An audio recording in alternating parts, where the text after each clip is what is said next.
ఇదిగోండి చూడండి వంగ మొక్కలు. బీరపాదు అయితే కొంత పాకి కొంతేమో అలా ఉండిపోయి, అలా మీకు కనిపిస్తుందో లేదో మరి, బీరకాయలు కొన్ని ఎండిపోయి అలా ఉందండి బీరపాదు.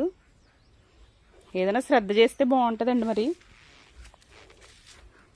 చూడండి, ఇదిగో చిన్ని కాయ బీరకాయ, ఇదేమో పిందండి. ఈ పాదు ఇలాగా అంటే కొన్ని అయితే ఎండిపోయినాయి అనమాట. అదిగో అలా ఎండిపోయినాయి, ఇలా ఉందండి. ఇదేమో ఇది వరకు ఇగో ఇక్కడ కూడా ఉన్నాయి చూడండి, బీరపాదు పాకి ఇలా వెళ్ళి పిందులు ఇవ్వనండి. ఇక్కడ కూడా ఉన్నాయి కొన్ని పిందులు ఇలాగ ఉన్నాయి. ఇది శంఖం పూల మొక్క, దీని పైకి పాకించుదామని వేస్తే ఇది వరకు తాత పీకేశాడండి. ఇక్కడ మళ్ళీ ఇలా వచ్చినాయి అనమాట. అసలు మందార మొక్కేనండి, కుండీలో తెచ్చి ఇక్కడ వేసాను. చూడండి, ఇది కూడా బాగా పువ్వులు పూసింది, బాగుందండి.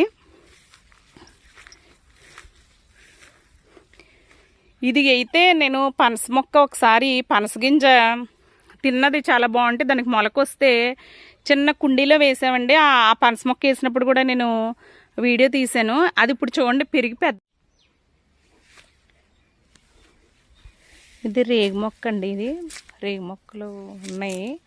అలాగే ఇక్కడ ఒక దీన్ని నిమ్మ, కమలా నిమ్మ ఏదో అంటారండి, ఆ టైప్ అనమాట. ఇది ఒక నిమ్మ చెట్టు కూడా ఉంది.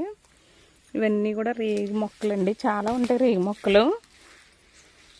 ఇవన్నీ కూడా ఒక 4 రేగు మొక్క. ఇది కూడా నేను వేసిన అరటి మొక్కేనండి, చిన్న మొక్క పిలక అనమాట. చూడండి ఎలా ఎదిగిందో.